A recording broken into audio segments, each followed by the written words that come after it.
সামান্য ভুলের কারণে যখন আমার স্বামী আরেকটা বিয়ে করে। আসসালামু আলাইকুম, সবাই কেমন আছেন? আশা করছি সবাই অনেক ভালো আছেন। আমিও ভালো আছি আপনাদের দোয়ায়।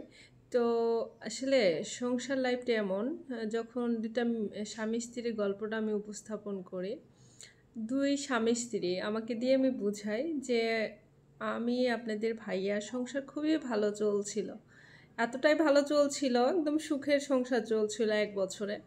তো 1 বছর গেল, অনেক ভালো একটা সংসার করলাম, আমরা দুজন একসাথে থাকলাম। পরবর্তীতে আপনার ভাইয়া অফিসে চাকরি করে, ওনার চলাফেরা আর আমি সংসার সামলাই অনেকভাবে সুন্দর করে। তো তারপরে কি হইলো, 1 বছর গেল, আর আপনাদের ভাইয়ার কলিগ মানে একটা মেয়ে তো SMS করলো একদিন। তো আমি দেখলাম, তো ঠিক আছে, মেনে নিলাম। তখন বুঝালো কেন, আমি বললাম কেন এই মেয়ে তোমাকে SMS করলো।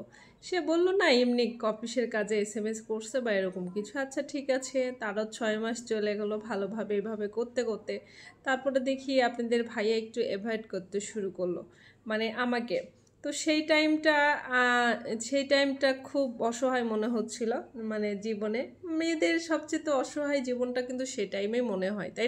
তারপর একদিন সে লক্ষ্য করলো যে তার হাজবেন্ডকে, মানে আপনাদের ভাইয়াকে আবার এই কলিগটা SMS করছে, মানে অন্য টাইপের SMS। তখন সে দেখলো, তারপর একটা বিরাট ঝগড়া আকার ধারণ করলো। কিন্তু আপনাদের ভাইয়া কিন্তু স্বীকার করলো না মেয়েটার সাথে কি সম্পর্ক বা এরকম কিছু, অফিসের কাজে। ঠিক আছে, তখন আমি ঝামেলা করে, এখানে তো থাকা সম্ভব না, আমার একটা বাচ্চা নিয়ে বাবার বাসায় চলে আসলাম। তো আসার পর অনেকভাবে আপনাদের ভাইয়া চেষ্টা করছে আমার সাথে যোগাযোগ করার, কিন্তু আমি রিসিভ করি নাই। কারণ আমার আমার আসলে যেটা আমি যেভাবে বিশ্বাস করছি সেটা বিশ্বাসটা ভেঙে দিয়েছে। তখন আমি বাচ্চা নিয়ে 1 মাস 2 মাস 6 মাস এভাবে চলে যায়। ও তারপরে আর আমার সাথে যোগাযোগ করে না। তখন ও একটা অসহায় হয়ে যায়, তখন এই ওর কলিগ ওকে সাপোর্ট দেয়। সেটা আমি সাপোর্ট দিতে দিতে তখন বলে বসে যে নাও আমরা দুজন বিয়ে করে নিই। তখন আপনাদের ভাইয়া আর এই কলিগকে বিয়ে করে নেয় এবং সুখে সংসার করে।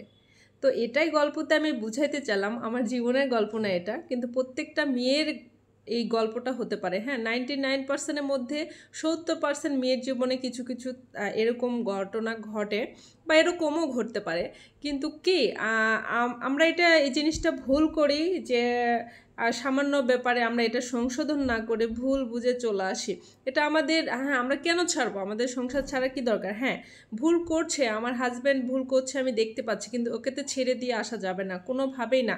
কারণ সংসার লাইফটা, জীবনটা এরকম না যে ধরলাম ছেড়ে দিলাম হয়ে গেল।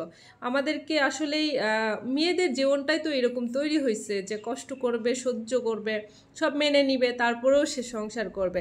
তো আমাদের ভুলটা কি জানেন, ছাড় দিই, আগে চেষ্টা করতে হবে যে সে মানুষটাকে আমি ঠিক করতে পারি কিনা বা এরকম কোনো কিছু। বা অনেকেই ভুল বুঝেও চলে আসে, আসার পর 6 মাস 1 বছর। আর ছেলে মানুষ তো 6 মাস 1 বছর যেহেতু বিয়ে করেছে, বউ বাচ্চা তাকে অ্যালাউ করছে না, তো অবশ্যই তো সে বিয়ে করবে, সংসার করবে, সে যেহেতু চাকরি করে। তো এইরকম জীবনের ঘটনাগুলো, কিছু কিছু ঘটনা থাকে না, এভাবে প্রকাশ গল্প আকারেই মানে বলতে ইচ্ছা করে, আর আমি বলি, আর এটা কিন্তু মেয়েদের জীবনে ঘটে। তো এই জন্য আমরা রাগকে দূরে রাখবো, একটু ধৈর্য শক্তি বাড়ায় ফেলবো, যখন পারবো না তখন এটা দেখা যাবে। বা যতক্ষণ পর্যন্ত আছি ততক্ষণ পর্যন্ত সহ্য করে যাব। কিন্তু না, সবারই ভালো থাকার ইচ্ছা আছে। Bye bye, tata.